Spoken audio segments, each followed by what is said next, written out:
राम राम दादा। जय श्री राम। मैं एक्सेस डेवलपमेंट सर्विस राजगढ़ से आया हूँ और मेरा नाम शिव नारायण फिलहाल है।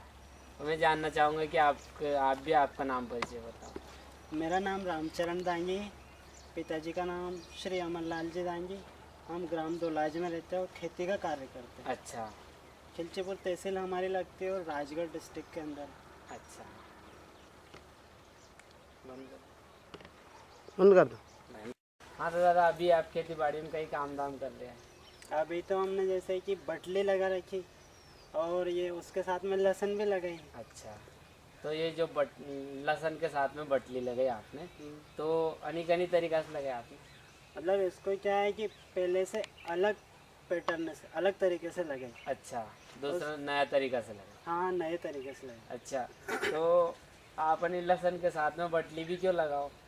मतलब इससे क्या होता है कि जैसे कि लहसुन लगाते हैं और जो पालियाँ बचती है हाँ उनके ऊपर बटली लगा देने से एक तो खेत की पूर्ति हो जाएगी, हाँ। दूसरा दोहरा लाभ भी मिलेगा आपको। अच्छा, इसलिए आप लगाते हो हाँ बिल्कुल, इसीलिए लहसुन के साथ में बटली। हाँ, नहीं तो उसके लिए अलग से जगह की जरूरत लगेगी। अच्छा, तो जो आप ये लहसुन के साथ में बटली लगाई आपने, हाँ। तो अनी के अलावा इसमें और क्या क्या सामग्री की आवश्यकता पड़ती है इसमें? इसमें जैसा है कि बटली के साथ लहसुन तो चाहिए ही सही, अच्छे प्रकार की किस्म। हाँ हाँ। दूसरा गोबर की खाद अच्छी वाली, अच्छा और उसके साथ में यूरिया, डीएपी, ये जो रासायनिक खादें आती है, अच्छा, ये भी कुछ अल्प मात्रा में ये भी देनी पड़ती है। हाँ, इनकी भी जरूरत लगती बस और क्या सामग्री चाहिए? है। बस इसके साथ और तो कुछ नहीं चाहिए। यही मतलब लहसुन और बटली का बीज। हाँ, ये अच्छी किस्म होनी चाहिए। अच्छा और बस ये यूरिया, थोड़ी थोड़ी मात्रा में यूरिया, डीएपी और सिंगल सुपर फास्फेट। अच्छा। बाकी तो गोबर की खाद से काम चल ही जाता है। लहसुन के साथ में बटली लगाई, इसमें लगाने से पहले जैसे खेत कैसे तैयार करते हैं, इसके बारे में कुछ जानकारी बताओगे? सबसे पहले तो खेत को ट्रैक्टर से अच्छे प्रकार से हकवाई जुतवा देते हैं मतलब। अच्छा और उसके बाद गोबर की खाद फेंकते हैं। अच्छा। गोबर की खाद को फेंकने के बाद जो बड़े बड़े थैले बन जाते हैं मिट्टी के, हाँ उनको मिटाने के लिए बखर को एक बार बिना उसके जो रहते हैं ना खोदने के, हाँ हाँ। उनको लगाए बगैर ही ऐसे चलाते तो खेत प्लेन हो जाता है। अच्छा, उसके बाद में फिर से डीएपी खाद डालते हैं। डीएपी के मतलब बखर निकालने के बाद? हाँ, बखर के बाद डीएपी डाल देते फिर डीएपी डालने के बाद क्या करते हैं? हैं। फिर दाते वाला बखर निकालते हैं, अच्छा जिससे वो अच्छे प्रकार से मिट्टी उलट पुलट भी हो जाती है हाँ। और मिल भी जाता है। अच्छा फिर उसके बाद में जब खेत बिल्कुल तैयार प्लेन हो जाता है, हाँ। तब छोटी छोटी क्यारियाँ बना लेते हैं। अच्छा क्यारियाँ बनाने के बाद जब लहसुन को लगाने के पहले हाँ। एक बीज उपचार करने का जो पाउडर आता है, बीज उपचार क्यों करता है? उससे ये होता है बीज उपचार से कि किसी प्रकार का इसमें रोग नहीं लगे। अच्छा, इसकी बचाव के लिए, रोग के बचाव के लिए पहले से ही तैयार करते हैं। तो आप बीज उपचार करके लगाओ। हाँ, और उसमें पहले बीज उपचार करने के लिए जैसे कि थोड़ा उसको गीला कर देते हैं लहसुन को, हाँ। और पाउडर को अच्छे प्रकार से इधर उधर मिलाने के बाद अच्छा, इसमें लगभग एक एक फीट चारों तरफ से, कितनी दूरी पे? एक एक फीट की दूरी पे लहसुन के बीज को हम चोप देते हैं, मतलब रोप देते हैं अंदर। हाँ। जमीन में गाड़ देते हैं। हाँ। फिर जो पालियाँ बचती हैं उनके ऊपर उसी प्रकार से बटली को भी उपचारित करके और ऐसे ऐसे बिखेर देते हैं, या समझिए नीचे से एक एक करके लगा देते हैं। बस यही करते हैं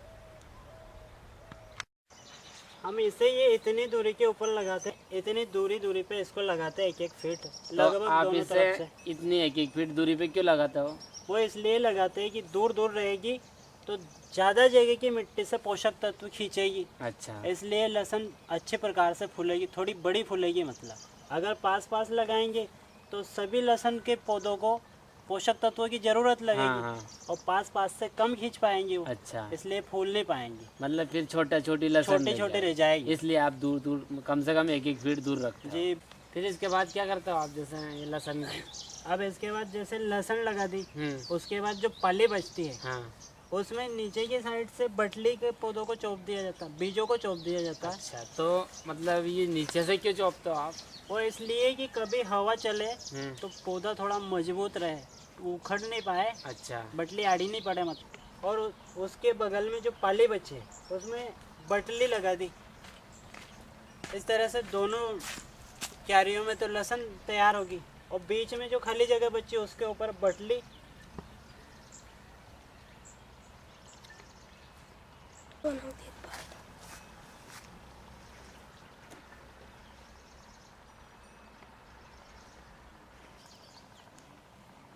जो आप ये लहसुन के साथ में बटली लगाओ, तो इसे लगाते टाइम या निकालते टाइम, तो इस पूरी प्रक्रिया में आप क्या सावधानी रखते हो, क्या ध्यान रखते हो? जैसे कि बटली में तो कोई सावधानी की ज़रूरत नहीं है। अच्छा। बाकी लहसुन जैसे ही 25-30 दिन का होता है, हाँ, तो उस क्या करते हो समय- आप? उस समय में इसकी अच्छी प्रकार से निंदाई गुड़ाई कर देते हैं। निंदाई गुड़ाई क्यों करते हो? निंदाई गुड़ाई इसलिए करते हैं कि जैसे इसको लगाने के बाद से बिना निंदाई गुड़ाई करे अगर अपन पानी पिलाते तो ज़मीन पूरी ठोस रहती है, हाँ। ढीली नहीं हो पाती मतलब, तो उससे उसको फैलने में असुविधा रहती है, मतलब फैल नहीं पाती वो नीचे फैल नहीं से। पाती, दिक्कत आती है, इसलिए तो उसकी निंदाई गुड़ाई करते हैं। हाँ, तो जो आप ये लहसुन के साथ में बटली लगाते हो, इससे आपको क्या लाभ है? इससे लाभ ये है कि एक तो लहसुन जो है, जहाँ पे लहसुन लगाते हैं उसके बाद जो पालियाँ बचती है हाँ। उस पर बटली लगाने से तो ये फ़ायदा है कि बीच बीच में इसको तोड़ के फलियों को हाँ। और सब्जी मार्केट में बेचने के लिए ले जाते हैं, हाँ। जिससे अपना दैनिक खर्च, रोज का खर्चा भी हाँ। निकल जाता है। अच्छा। सबसे बड़ा फायदा तो ये है। हाँ, फिर और क्या फायदा? दूसरा, वो जगह का उपयोग भी हो गया, मतलब जो पाली पे जगह बची थी वो बची। खाली जगह नहीं बची तो खेत का पूरा भरपाई होगी हाँ, मतलब। तो ये भी आपको एक लाभ ही हुआ। ये भी लाभ ही समझिए। फिर और क्या लाभ है आपको? और लहसुन से फिर ये लाभ है कि जैसे लहसुन, एक तो इसकी कीमत अच्छी मिलती है, अच्छा। लगभग 100 रुपये की किलो मिल ही जाता, बिक ही जाता है। हाँ। और इसमें और दूसरी फसलों की अपेक्षा कम मेहनत में ही ज़्यादा प्रॉफिट हो जाती है। अच्छा, तो आपके मतलब एक आध बीघा में कतरी निकल जाए? लगभग हमारे पिछले साल भी हमने बोई थी ये, हाँ। तो 1 बीघे की हमारे को निकली थी 25 कुंटल, अच्छा। 25 बोरी। हाँ। और इस साल तो और भी इसकी फसल कुछ अच्छे पौधे हैं, तो हमें लग रहा लगभग संभावना ज़्यादा ही है, अच्छा। 30 के लगभग पहुंच जाएगी। अच्छा, मतलब अच्छा लाभ है लहसुन से। लहसुन से तो काफ़ी अच्छा लाभ है। हाँ दादा, आपने जो ये लहसुन के साथ में बटली लगा रखी, और इस तरीक़ा से बाकी जो दूसरे किसान लोग हैं वो भी इसी तरह से लहसुन के साथ में बटली या कुछ भी दूसरी फसल लगाए, तो इस फसल लगाने के बारे में, ऐसे इस तरीक़ा को अपनाने के बारे में आप जो बाकी दूसरे किसान हैं उन्हें क्या संदेश देना चाहते हो, ताकि वो भी इस पद्धति को, इस तकनीकी को अपनाएं और अच्छा लाभ कमाएं?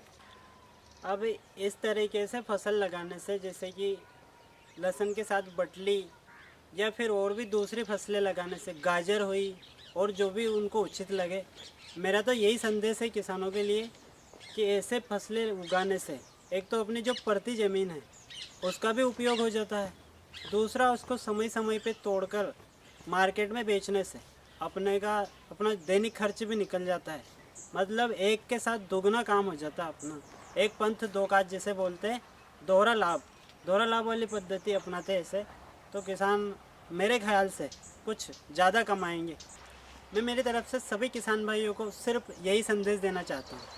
हाँ किसान दादा, आपने जो ये लहसुन के साथ में बटली लगाई और इसके बारे में हमें पूरी जानकारी दी, एक एक प्रक्रिया बताई कि कैसे लगाते हैं, क्या करते हैं, इसके लिए हम संस्था की तरफ से और हमारी तरफ से आपको धन्यवाद देना चाहते हैं। राम राम। जय श्री राम।